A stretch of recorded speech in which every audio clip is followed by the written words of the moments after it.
everybody. Dan Illman and Mike Beer, the DRF race of the day for Thursday, December the 1st, race number 7 at Aqueduct. We're going a one-turn mile, second level allowance for New York breds, $45,000 optional claiming price. And this race is for fillies and mares. Let's take a look at this field. Please scan the QR code for race of the day access on mobile. Know It All Audrey, 2-1 on the morning line. She's your favorite. She's won 3 out of her last 4 for Oscar Barrera. Gate to wire last time out and looked strong going the mile. Coming off a really nice win. Her form has really turned the corner in her 3 starts for Barrera. I guess you could say it got started one start before that when he claimed her for 16. Dan, she won that race really easily, and she's just gone forward from there. I don't know.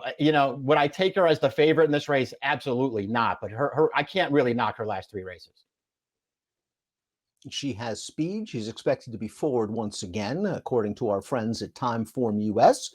Here is the Timeform US pace projector. Know It All Audrey up front. Carragate can be close to the pace as well. Courageous Girl up close. I think Know It All Audrey does have some more speed than Carragate, however, and can make the front. I do too, and that could be an advantage for her in here. I think, to me, in some ways, the key to the pace could be the number 1, Sister Linda. Dan, they have her, sort of in that, 4th or 5th early, or to the pace call in this race. I do think she's fast enough to be closer than that, and being drawn to the rail, maybe they'll get a little aggressive with her here. She comes into this race off of 2 pretty poor performances, though. She was forwardly placed, however, in her most recent victory 3 starts back, talking about the number 1, Sister Linda. And then they ran her in the New York Oaks, going 2 turns over a wet track. Layoffs have supposedly just been the issue with this horse. She has raced sparingly since that win 3 back. And last time out, as you mentioned, she just didn't run very well going a one-turn mile over this track.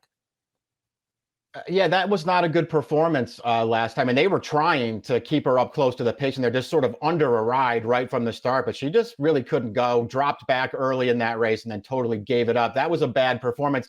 I didn't think her New York Oaks prior to that was quite as bad. Obviously, it wasn't, a great performance, but that was a fast pace, Dan. And she was trying to get up there after the leaders, just chasing it for a long way before she got tired. Her prior 2 starts, both wins, I thought she ran well in both of those races, and I wonder if she can rebound here. If she rebounds and gets a good trip, she can win this race.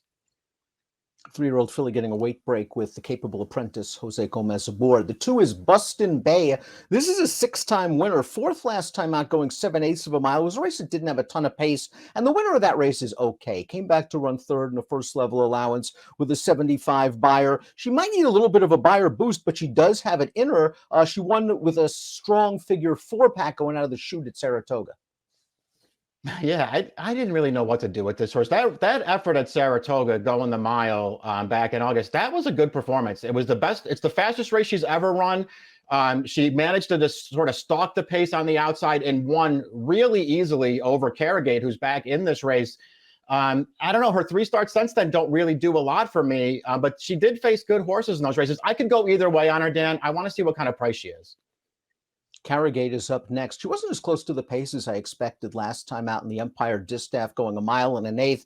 And it's not like they were going very fast. They almost went 50 seconds flat to the half mile. It was an even performance. I'm more interested in a race 2 starts back. I thought she tried very hard in that race under Dylan Davis. That was at this class level. She was chasing on the outside, and it looked like she was in hot water turning to the stretch, but she kept on grinding it out, and she just missed second. That's the kind of horse she is. She's a real hard trier. She will continue on through this. She even did that, I thought, in the Empire Distaff. Couldn't quite get herself into contention there, but she was trying hard all the way. That distance might have also, I guess, been a little bit too far for her. I don't know, Dan. I was sort of interested in her in that Empire Distaff last time and better, thinking that was a spot where she could make a little noise. And I wasn't, totally blown away by the performance. Her form is good. She can get a good trip in this race. I won't be surprised when she's very competitive with this field. I decided to go in a different direction this time, though. 9-2 on the morning line. Javier Castellano takes them out. Lasix back on. Golden Rocket, the number 4, has some ability, no doubt about that. She was a stakes winner over this distance at Saratoga, but that race was on the turf. And coming into this race, she has a lot of surface questions to answer. Right now, it appears she's best on grass. It does look like that. I think, if nothing else, she's a real wild card in here, though. Her turf form is actually really good, especially recently. And I wonder, I feel like there's enough dirt pedigree for her to have another chance back on the main track here. The only 2 times I ran her on dirt, Dan, the first 2 starts of her career, sprinting, a long, long time ago. She's a much better horse now than she was then. She just doesn't have a lot of speed. So I wonder if she can get the right trip in here. The 5 is Courageous Girl, who was competitive against First Level Open Company at Aqueduct here over the winter and into the spring of 2022, has been out of town for most of the summer. This form cycle, I think you can make excuses. She really didn't have much of a chance in that Maryland Million distaff behind Fee d'Esprit 2 back. And last time out, she caught a hot horse in an open second level allowance. She fits at this level. I think she does too. She's a horse that I definitely want to be using here. She's another horse too, Dan, who has plenty of speed. So she could certainly be forward in this race and get the right kind of a trip. I know the last win, that win 3 starts back, it was only a 4-horse field. But the second, third finishers, the horses that finished second, third, they're not bad horses. And she won that race very easily. Buy Hubby Hello Money is up next, and maybe this is the right distance for her. She's now going to stretch out off a pair of sprint races. Now she'll go third off for the layoff. She, of course, won the Fleet Indian at Saratoga, going 1 1/8 last year at 3. And while she was well beaten last time out, she was well beaten by a very sharp horse, a horse that came back to win a first level open allowance with a 102 buyer. Maybe she can get forwardly placed. Yeah, it'll be interesting to see what kind of trip she gets. I don't know what to make of that last race. This horse didn't run well in there. I realized Rosa Veloce came back and ran a really fast race. A figure that I'm finding, just because I know Rosa Veloce, I'm finding that figure hard to believe. I don't know. She has one dirt win, Dan, and it was a pretty major race in the stakes race at Saratoga. She ran well that day, and she's got plenty of figures to say she's a contender in here at what should be a fair price. Speaking of figures, the 7 Know-It-All Audrey, your morning line favorite coming into this race, 3 buyer speed figures, 85, 85, and this race, the 86. She's now won 2 in a row. She has beaten Open Company 2 starts back in a $50,000 starter. She had no problem getting to the lead in this race, and she got a nice breather on the backstretch, opened up on the turn, and was just too much for this group. Her figures say she fits. She's going to have to prove it against a tougher bunch, though. Yeah, exactly. And you're going to be asked to take a short price on her in here, which I think is the real problem. I won't knock her recent form. It's obviously very good. The horse that she's beaten in her last 2 starts, however, Mia Be a Star, I don't know. She's run some good races, that horse, but she's also 3 for 37. She just never wins races. This horse is going to get a good trip in this race, and she's obviously in good form right now, Dan. She's the morning line favorite. I would never bet her. Pretty Clever is going to stretch out, so there are some distance concerns here for the daughter of Hard Spun.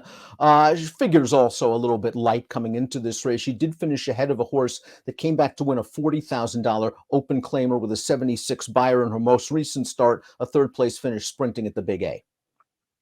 Yeah, she's just not very good. She shows up and sort of runs the same race every time, and they're not very fast. And she just has, real trouble, especially since she's, stepped up into this condition. She's run a couple of good races, but never run one that's going to really make her tough in this field. Sweet Mystery completes the field. Like Carrigate, she was held up off that slow pace in the Empire Distaff. She finished behind Carrigate that day. But again, I'm more interested in the race 2 starts back, that first level allowance going this distance over this track where she just battled hard all the way around. I know the pace wasn't very fast, but it was contested and she was game to win. Yeah, and the horse that she beat is Know-It-All Audrey, who's the morning line favorite in here. And Know-It-All Audrey was the horse who went to the lead with her in there. They just basically raced around the track, and Sweet Mystery would not let that horse get by. I thought they both ran well in there, but Sweet Mystery obviously ran better. I'm just looking at the Empire Distaff, Dan, and saying, I think it was probably a little too far in there for her. It wasn't a terrible performance by any stretch. It was just probably a little too far for her. Cutting back works, outside post works. Her form prior to that race makes her really tough in here. I like her.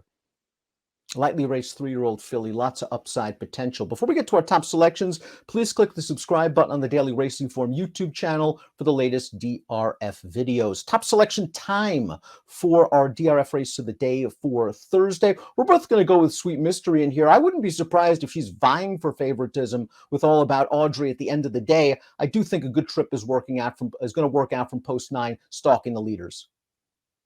Yeah, I do too. She's just a horse that I wanted in here, just a little bit more than everybody else. I do think a lot of different horses can win, Dan. The horse that I'll try to get in there, what could be a fair price, is Courageous Girl. I don't think she's in over her head here at all. I think Carrigate, with her hard-trying style, is also a major player in this spot. But like Mike, I'm going with Sweet Mystery. Mike goes 9.523. I go 9.732. It's your DRF race of the day for Thursday. We're kicking off December with a race at the Big A. Good luck.